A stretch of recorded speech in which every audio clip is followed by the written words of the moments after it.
Hey, hockey fans and families, we've got something to tell you about NHL Sense Arena, our title sponsor. They're rolling out a monthly off-season training pack program with guided objectives for both players and goalies to help kids stay motivated and improve all summer long so they can come back ready, not rusty for next season. It all starts right now in June with the new Elite Campus Prep Training Pack, which features drills and training plans inspired by top colleges, junior teams, and elite hockey programs. And players who compete all the monthly training plans will unlock a limited edition virtual jersey and badge for their Sense Arena locker room. Plus, you'll get entered into a chance to win a special prize at the end of the month. They are always thinking of new stuff over there at Sense Arena. And remember, there's a ton inside the platform, including regular competitions and contests, 3-on-3 NHL games in VR, new training updates, of course, Dangle Pro, something we love here. We've shown you that online. But best of all, NHL Sense Arena is continuing that off-season pricing, just $299 for an entire year of unlimited training for both skaters and goalies with up to 4 unique user profiles. So if you've got siblings or you've got multiple kids,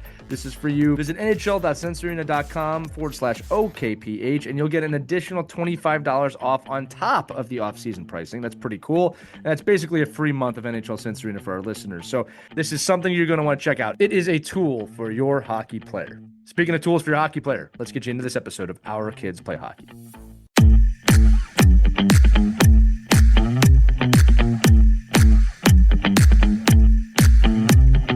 Hello, hockey friends and families around the world, and welcome back to another edition of Our Kids Play Hockey. Now, if you're watching this, you'll notice I have a whole team in front of me today. This is, again, a special edition version of Our Kids Play Hockey, or Our Friends Play Hockey here today. I'm here with Team GG, who is now live with us from the Wish Cup in Nashville, Tennessee. And we're going to be talking about not just the Wish Cup today, but this team, what makes it so special, why they're all there supporting this event, and maybe some tips about being a great team in an event, right? We're always talking about youth hockey here. Truth is this, when you travel with your friends to an event, it's all kind of youth hockey at the end of the day because you turn into a kid for most of the events. The beverages may change, but the fun is still the same. So to start this again, I usually give a nice big intro for each person, but I'm staring at 5 different people today. So I'm going to allow them to pass the mic around, say who they are. There's some very memorable names here that you will know. If you watch the Wraparound Roundtable around the holiday time, you have seen some of these folks here. But let's go around the horn, gang. Introduce yourselves for the audience, and we'll dive into the episode. What's going on, guys? I'm Kaxzi. Danny, or DB16 Media. What's up? I'm Hintzy. How's it going? I'm Keegan Olivera. What's up? I'm Zach, or Zachary Hockey. There you go. It sounds like we're doing the opening NFL lineup, for something. You just forgot to say your colleges and put the cards there. But guys, no, look, thanks so much for being here today. I want to start with this. Tournament weeks, tournament weekends can create memories for kids forever, right? Like when you think about when you're growing up, you might have a championship here or there in your head, but some of those tournaments and those locker rooms and the hotels that make it crazy. What do you think makes the best hockey tournaments, and why are they so important for team culture and friendships?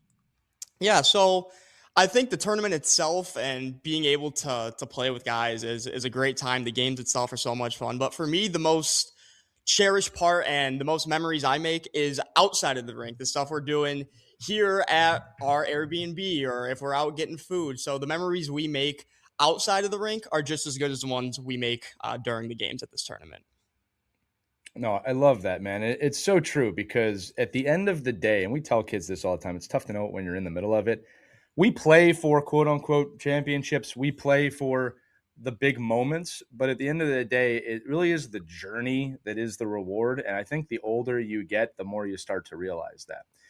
If I ever ask a question, anybody else wants to answer, just make sure you put your hand up so I know not to jump to the next question. But I am going to jump to the next question here, which is every one of you has a strong following online. Some of you have many, many, many followers and people that love what you do. But it's also important to get out there into the real world, right? Which is one of the things I love about this. I think as creators, as influencers, whatever word you want to use there, as artists, as hockey players, the online audience is one thing. We've spoken a lot about that when we had you on other episodes. But it's so important to get out there and see people. Now, not only are you seeing each other, but there's a lot of people that come to this tournament. So tell me about what it's like to be with each other in person and not just, in each other's DMs. And tell me about the people that you meet at this event and how exciting that is. Yeah, I think that's one of the coolest parts is when we're at home creating content, posting online, interacting with fans in the comments and whatnot, it's one thing. But then actually getting out there and having hundreds of people come up to you and they know who you are and they watch the videos and they're, telling you what video is their favorite. And it's like you're able to actually see it and make a true connection when you're there face to face, taking photos, whatnot. So I think that's one of the coolest parts. And then getting out here with all of these guys, like you said, I mean, we're in each other's DMs. I mean, talking decently often, but then actually getting to talk in person, it's just a whole different level of connection when you're face to face. No, I love it. It's funny too, in hosting this podcast, we've had a lot of big names on the show. And it's funny because when you meet them in real life, you kind of know each other, but you've actually never met. That's one of the fourth wall breaks in modern society that happens right now. But the other thing too is that, when you are online or you are on a screen and people can see you, I always equate it to when I was growing up, like the nightly news, right? Where the anchors are in your home, in your dining room, in your living room every night, and you're with them, but they don't see you. So it's always amazing when someone comes up to you. And this happens to me in rinks every weekend during the season of, you're the podcast guy, or, you're the guy who did this thing, and you're the wraparound guy. And I always kind of slow it down and go, yeah, hey, what's your name? Right. Right. Because I might not know who you are, but I love it when people come up to us and tell us about a video or an episode or a moment that really spoke to them. And I think it's just great that you guys are out there. One other thing I'll say too, guys, is that it seems like a long time ago, but in 2020, the whole world shut down, all the rinks shut down. And this kind of became the only way we could communicate for a time being. I think people got used to that. And I think we're in a time now where we're out again and we're seeing people again. And especially over the last couple years, maybe 3 years, I've really felt that connection, right? Now, you all have humble beginnings with your channels, okay? And again, we've talked a lot about these online. You can go back and watch those episodes. But kind of staying on this theme of meeting people, can you tell me about a moment, any one of you, where a fan has come up to you in person and said something to you that maybe stopped you in your tracks a little bit, or maybe just made you think, man, this is the greatest thing in the world that I get to do? I got one. Yeah, so I got a pretty good one. So I do commentary videos about the Chicago Blackhawks, go Hawks.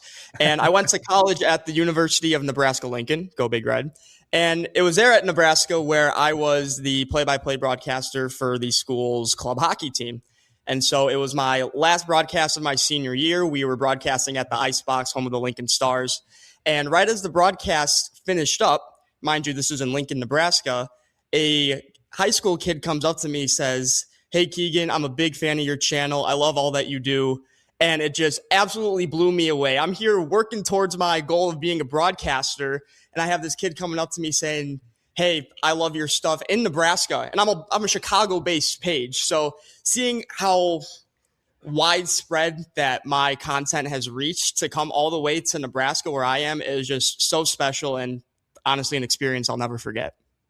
I love that, brother. Can we all agree you have a great broadcasting voice? I think we're all. Are you likewise, brother? Are you going to be doing play-by-play on the bench? Are you one of those guys? Well, I'm actually going to do play-by-play while I'm out there on the rink. Yeah, see, that's a real talent, right? I've always said I got a really good friend who does live play-by-play of sports games that he's playing online, and I think he's actually better than real broadcasters. So never stop doing that. But here's the other thing. I love that story. I was actually just at Fifth Thirds Arena in Chicago a few weeks ago with the national team that I coach. And the Blackhawks were just first class along the way. And for those of you who don't know, out in Chicagoland, they just doubled the size of that arena where the Blackhawks practice. So not to stray away too much, but even though I'm a Philadelphia fan and I will never forgive you for 2010, I will say that they've done a really good job as an organization for doing that. So fantastic with that, man. And yeah, anybody else have another moment? I do want to share these guys because I think this is part of the stuff that people don't see enough, right? And I do love that someone in Nebraska. And while you're passing the mic around, I'll let everybody know. Just last night, I was on a call with somebody from South Africa who used our products and listens to our podcast. And I'm just listening to them talk. And I told them, I said, I'm just amazed because on this call, we had people from literally South Africa, Europe, East Coast, West Coast, and Canada. And I said to the everyone there, I said, we have the entire awoken world on this call right now. Like the only people who aren't here are asleep because it's the middle of the night. I said, there's 3 continents on this call. So it's amazing the reach. And when you're at home or you're doing things like this, You don't always feel that, right? But when you meet these people, it's like, man, wow, we're making an impact. Go ahead, Kaxzi. Yeah. So, I mean, I've definitely got a couple, but one that came to mind was, I think this was last year's Wish Cup, and it might have even been the year before. But a lot of people have told me that they've started hockey because of seeing my journey of learning hockey. So there was one of these tournaments, someone had come up to me and basically told me that I was the reason that they were at this tournament. It's because they had also picked up hockey, a year ago after seeing my stuff, and now here we are, both traveling across the country to play in a roller tournament. So that was pretty cool. Yeah, there's nothing quite as humbling as that. I'll tell you guys one quick story. Then I want to talk about Team GG and how this came together. Because as you said, not the first year this team has existed. We had a collegiate player on, plays for a very big name university. And she told me that the hockey wraparound, which is, again, I don't talk about it a lot on the show, but that's the company that we run, was how she started playing. And that she used that to train to get to her university.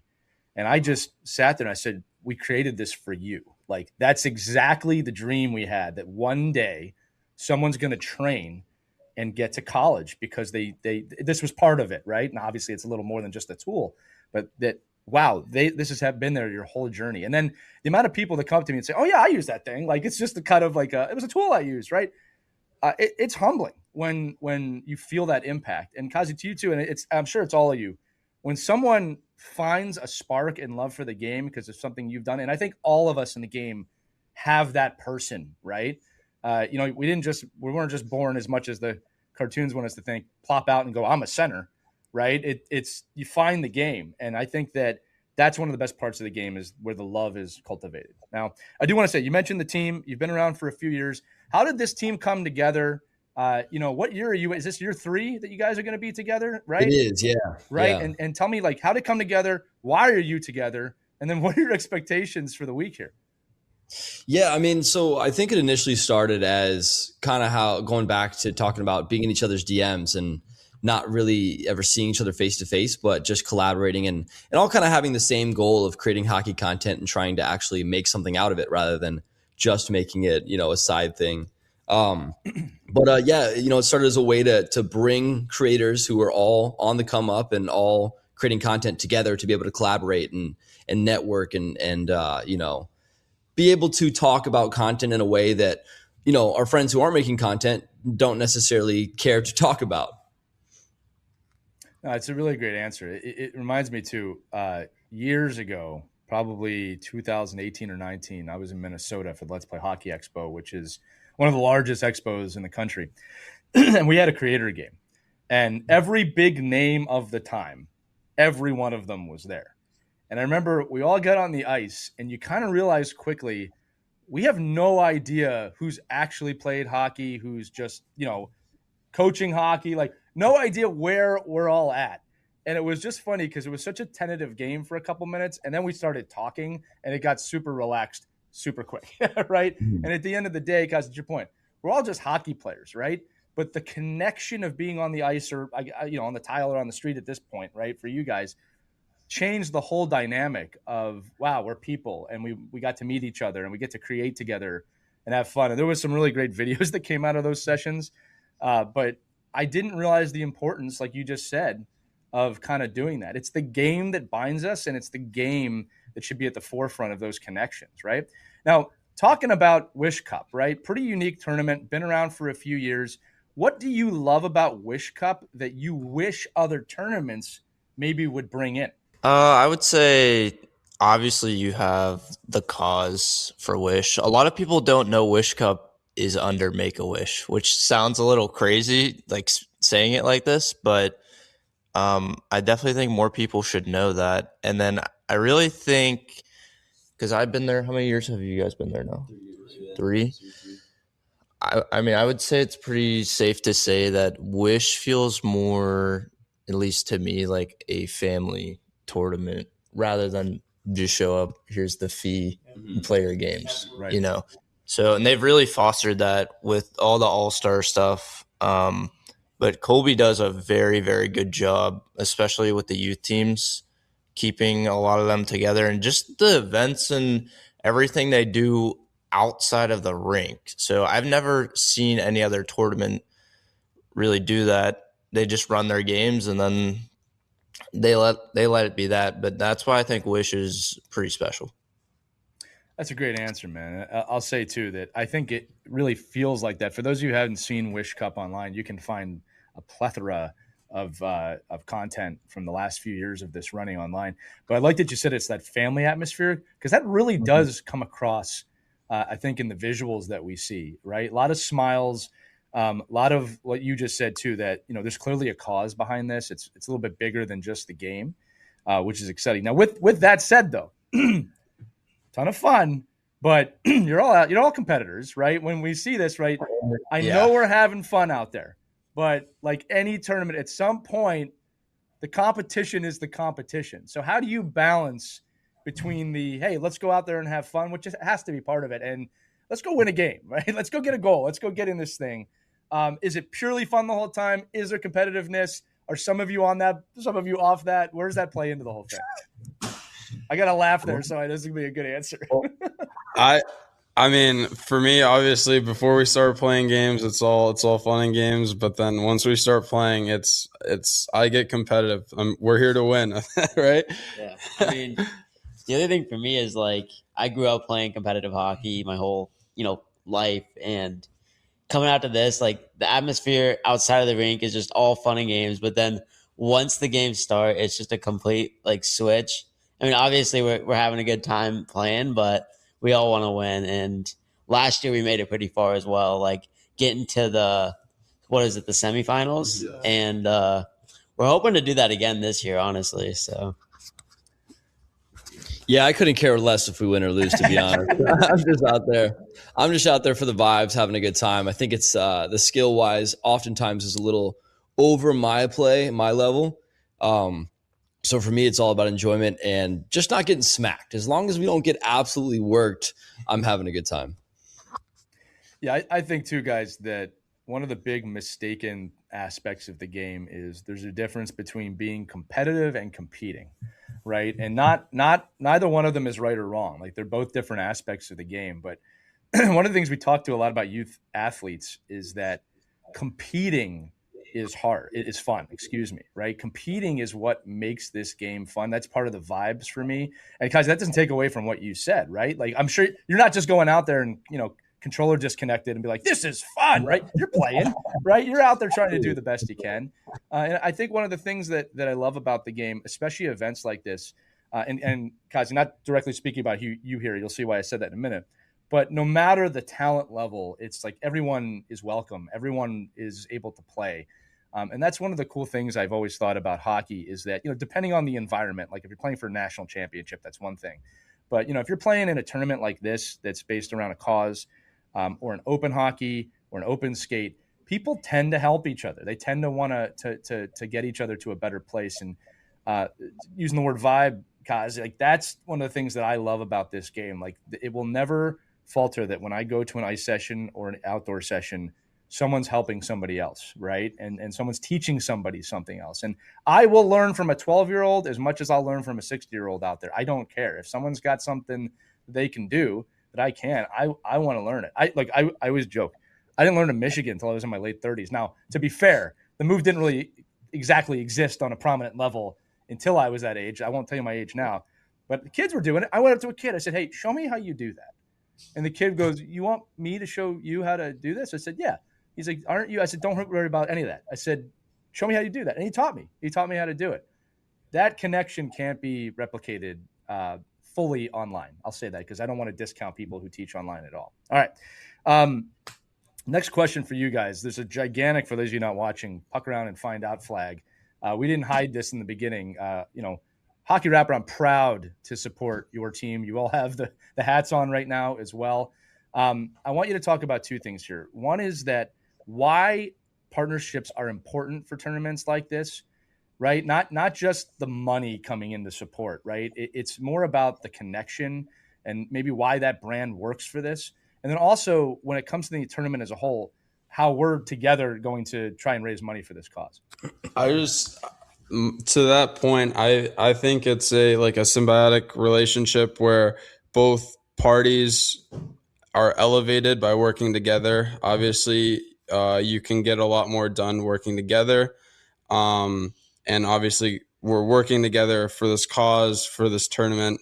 It's allowed us to be out here all together and with all the benefits that come with working, in person and being here. I also think it's definitely important, who you're partnering with and what they stand for. So, like at Wish, for example, if you've never heard of Buttery Roller Hockey, I'm sure you have. They do nonprofit work in Florida, which, that sort of the morals that they have, that lines up perfectly with Wish. So I don't see how that could be a bad partnership there. Right. Pretty cool again to be with a company that not only do we believe in the product and think it's something that we would personally use, but we believe in the mission that you're that you believe in as well. So here's the cool thing about these partnership guys, and you talked about the symbiotic relationship.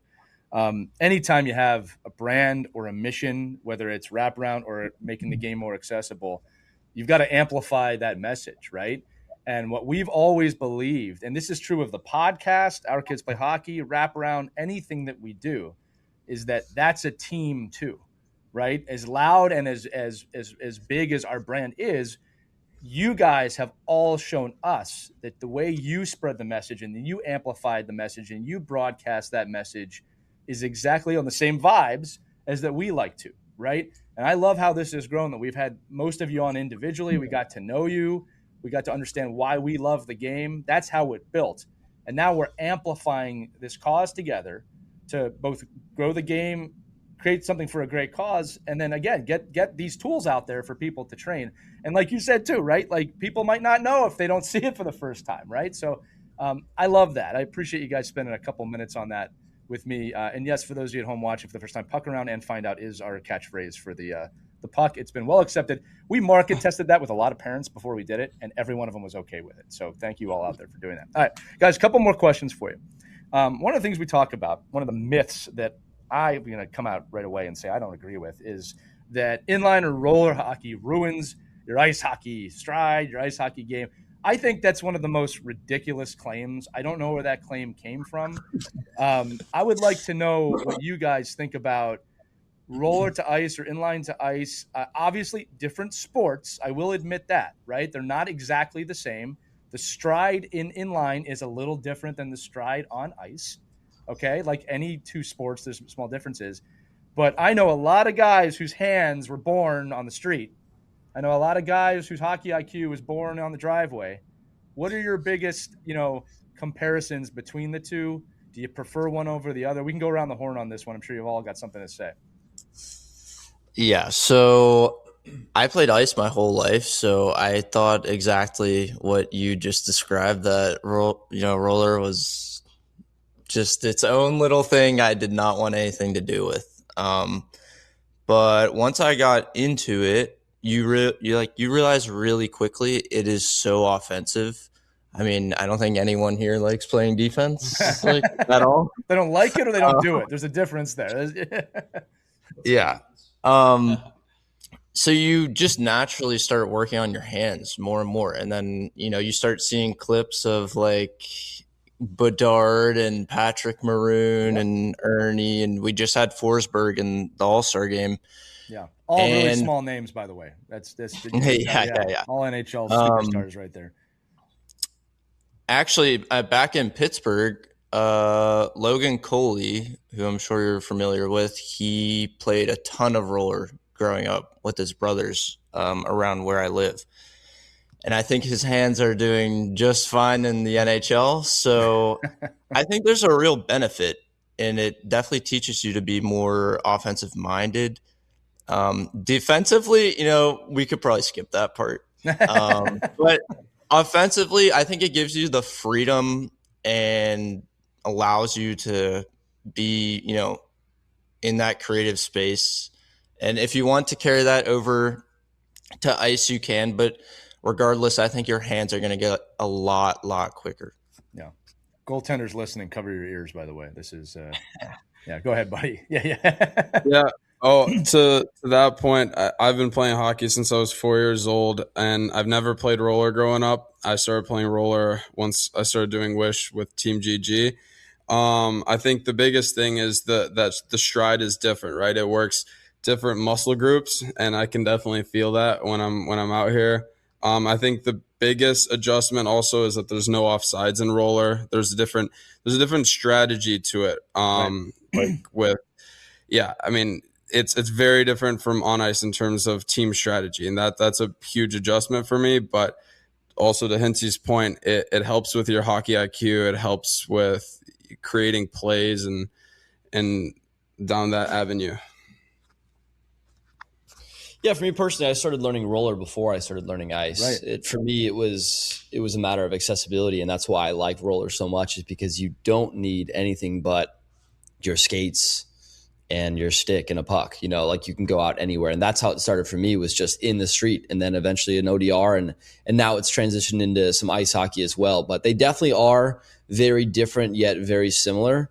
And there's a lot of small things that are different about it, but it's hard to pick one over the other at this point. To be honest, I feel like there's parts I like about roller hockey a lot more. I do like that my hands are a bit faster. I do actually like the skating element of roller more than ice, except when it comes to stops.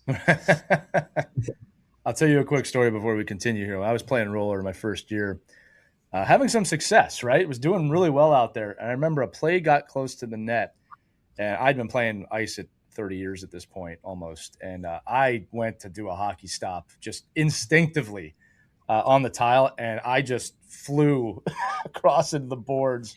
But, I learned a valuable lesson. Just don't do that, right? I had to figure that out. You guys can keep going. All right, I got to go after that story. I have a similar experience. So I grew up playing hockey, kind of similar to Danny. I played ice all my life, and I wasn't introduced to roller hockey until I got introduced to Team GG. Well, the biggest difference for me, at least, was the surface. I had never played on tiles. I didn't even know there was different types of wheels that you needed to play on the tiles. And so my first time ever playing on the tiles, I was going to make a play in a corner, and the way I was turning, the wheels and the tile did not align correctly.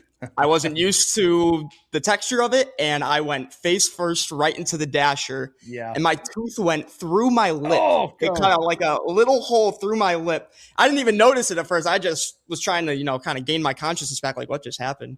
And yeah, it was a pretty funny, rude awakening to roller hockey, but quite the difference in tile and ice for sure. Yeah, you and Mankind in the Hell in a Cell match from the late 90s have a tooth go through the top of your face. That's pretty prized Undertaker. For those of you my age know what I'm talking about. But yeah, dude, you got your battle scars on that one for sure. I learned to, get rid of the visor, go with the bubble from now on. All right, talk to me, brother. This one's going to be good. You're taking those shots. Yeah, I'm the goalie here, so I think the transition from ice to roller is definitely a little more extreme when it comes to sliding or whatever. But like Kaz said, is going back to the accessibility with it.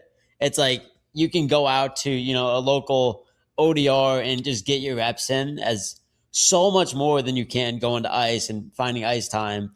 And so I think that's honestly the biggest difference that I love about it. Yeah. Is that you literally can, wake up, just go skate all day and get your reps in, and then, just keep training. And eventually you're going to be better than you were if you would have just, not gone to the rink or whatever. So I think just having the accessibility is the best part of roller. Yeah. Well, and you said it too, that it's like a no excuses mentality. I think people that don't do street or roller or deck or just say hockey off the ice, you're missing out. Not just because it's fun, but because there's only so much ice time in the world. And I think anyone that's serious about pursuing the game, however you want to pursue it, whether it's a player, creator, coach, whatever, you've got to find ways to get reps in and do what you can do, right? And last time I checked, the outside is always there. If it's not, no one's playing. So it doesn't really matter at the end of the day, right? It's an equal playing field, literally and figuratively on that one. Kaz, I do want to make sure we shout out to you. If I'm not mistaken, you have gone to every ODR in Colorado, correct? On the street level, you've visited everyone. Yeah, and actually Zach was with me on that video for both parts of that. So Zach has as well. Right. So you've put the work in as well.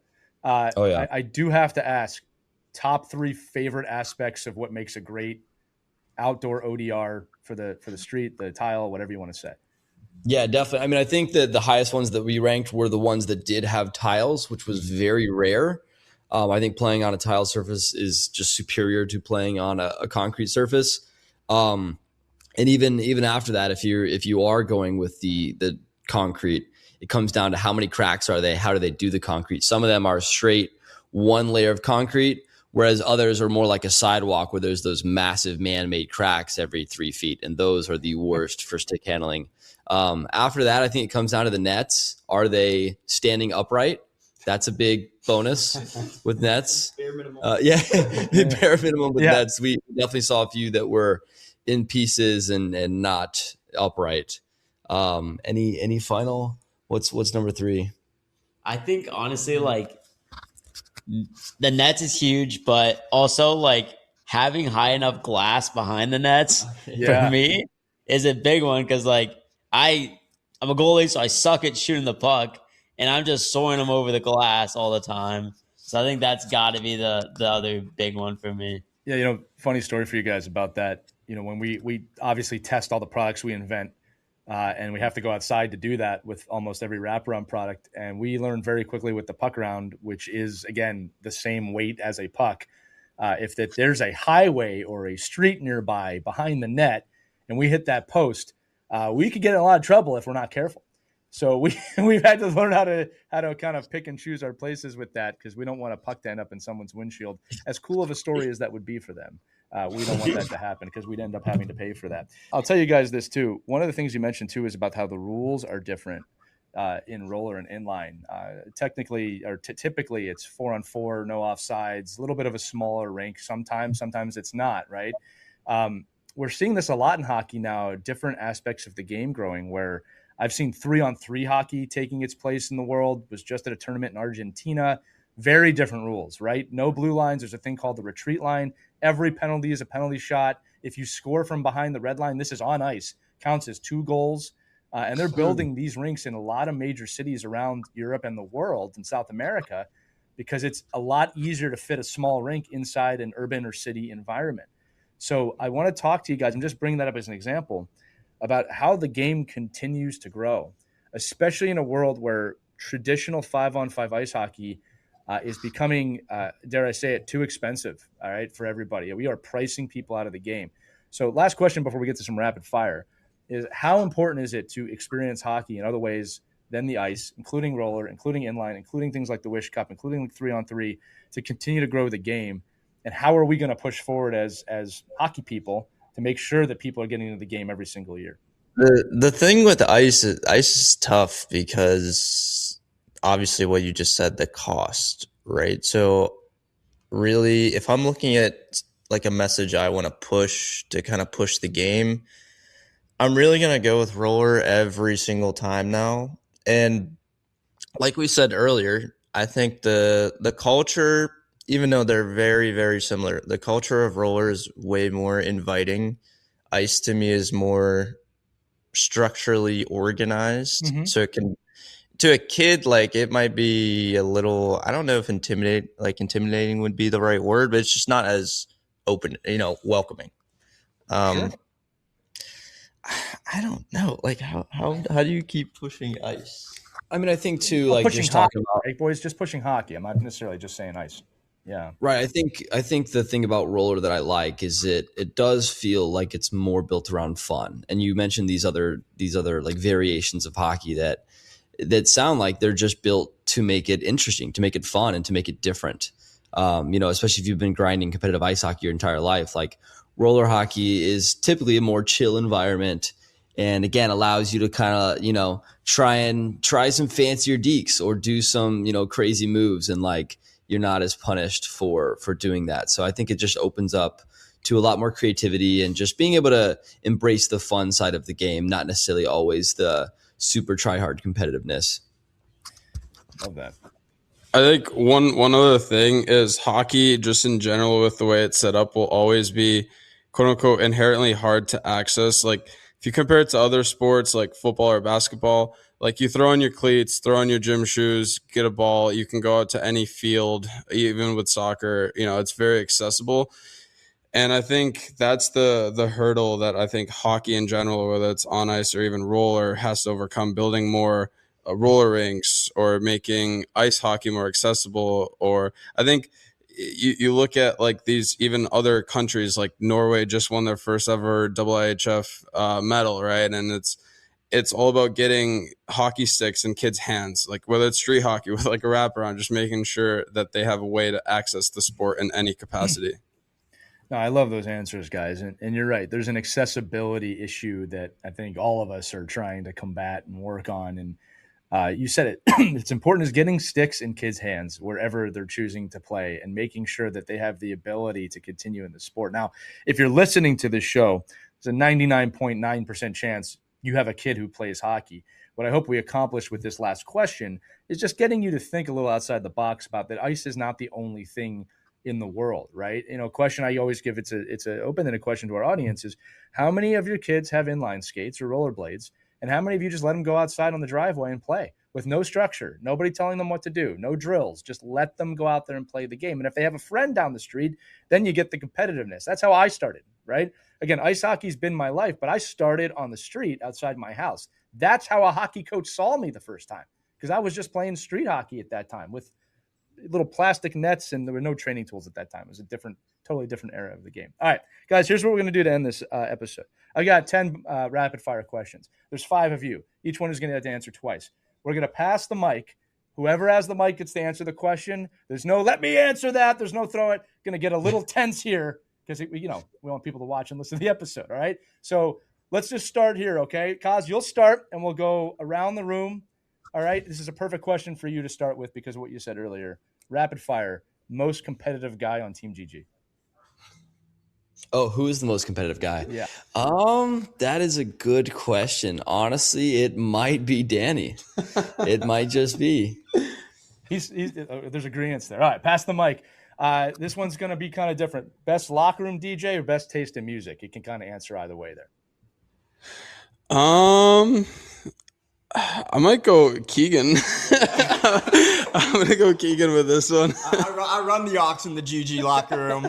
There you go. He's got good music taste. What are you guys listening to? What's on the needle? I like to be a crowd pleaser. We play some white girl music from the early 2000s. Okay. That gets the boys going. Yeah, some Fifth Harmony going. There we go. All right, pass it on. Here we go. Favorite part of the weekend? The games, the hotel, hanging with the team, the food. What's the best part of the weekend? It's definitely hanging with the team.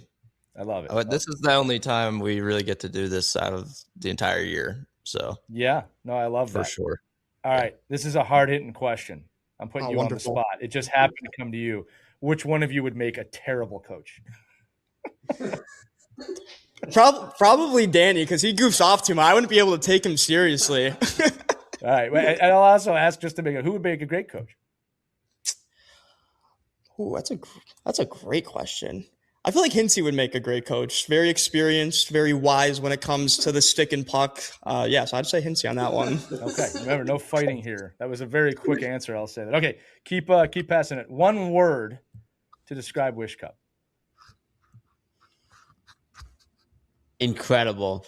That's a great word. Every one of your teammates there was like, I got it.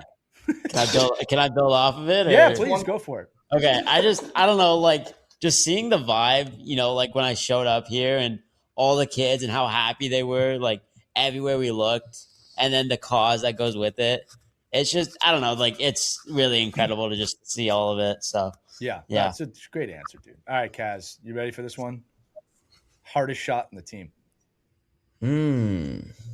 I hate to keep doing this, but we went to the rink yesterday to shoot, and me and Tony were shooting around, and then Danny comes in and smacks the glass, misses wide, but at 120 miles an hour. So I think I got to give him that one too. It's 2 for 2 for him. All right, next one. I'm going to make sure I ask this. Funniest teammate this weekend. Now, not who's a clown. Who's the funniest? Like, it could be the same person. I think you might get different answers from each person on this one. It's the hot seat's for you, brother. Go ahead. We'll see what happens when you answer. I don't know. I hate to do this again, but I think Keegan. Who agrees with you? Raise your hand if you agree. I'd go Keegan. It's unanimous there. There we go. I can see that you guys are bonding already. All right, next one. Best tournament snack. What are you eating?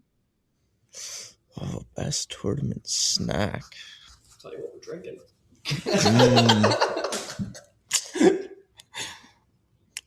I'm just gonna go with a nice soft pretzel. Oh man, that's a good I answer. don't think you can go wrong with one of those. All right. Well, I will say, look, you guys know I'm in Philadelphia. If any of you want a real soft pretzel at any point in your life, come visit us here in Philly. We'll go to our ODRs and we'll get on the ice.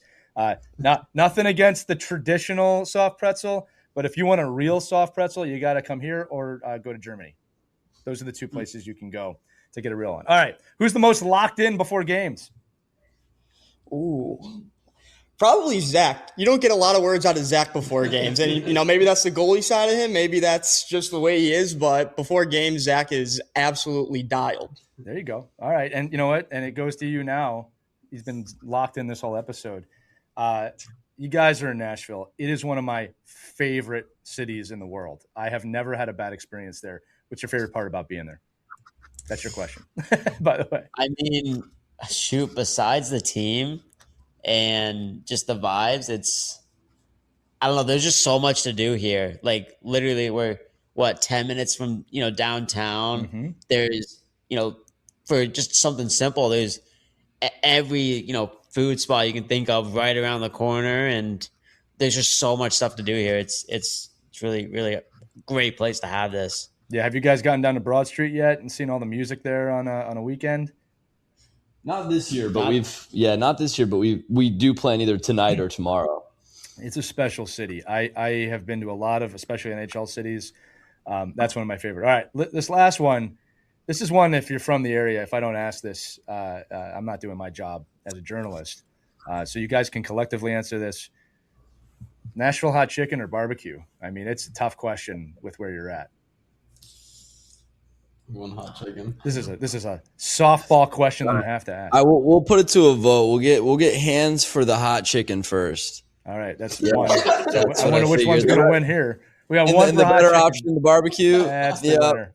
Yeah. And I'm in on the barbecue guys too, so we'll just outnumber you. Sorry, brother. That's how it's going to go. Guys, listen, I don't believe in wishing luck for hockey because I think you make your own luck. But what I will wish you is just the absolute best time ever at this tournament once again. I love that we saw your smiles and we got laughing on this show. And again, a little bit of a different episode for Our Kids Play Hockey, but we always try and share aspects of the game just beyond the little youth rink where a parent might be shouting at the ref or something else is going on. So I really sincerely just wish you a wonderful time at this tournament, a great cause. And you're all, I'm going to say it again, I'm kind of bookending it. You're all tremendous people, right? The work you do grows this game. It shares this game in the way that I believe, at least, it should be done. And again, in the show notes, we're going to put everyone's handles. That's what I used to say. Everybody's, where you can find them online, especially Team GG. Make sure you're following them throughout this tournament as they continue to grow the game, guys. So thank you so much for your time today. Awesome. Thanks so much, Lee. Yeah. All right. That's going to do it for what I said was going to be a micro show. It's not. It's about 45 minutes long of Our Kids Play Hockey. Remember, gang, if you have any questions or you want us to connect you, team@ourkidsplayhockey.com is where you can email us. And we're always upgrading. You can text us now via the link accompanying this episode in the description. Go in there, send us a message. We only get so many characters to text you back. A few of you have asked me about that. But any questions you have, episode ideas, thoughts, you want to send a message to this gang right here, we'll get it over to them. But with that said, have fun, enjoy your hockey. We'll see you on the next episode of Our Kids Play Hockey. Take care, everybody. We hope you enjoyed this edition of Our Kids Play Hockey. Make sure to like and subscribe right now if you found value wherever you're listening, whether it's a podcast network, a social media network, or our website, ourkidsplayhockey.com.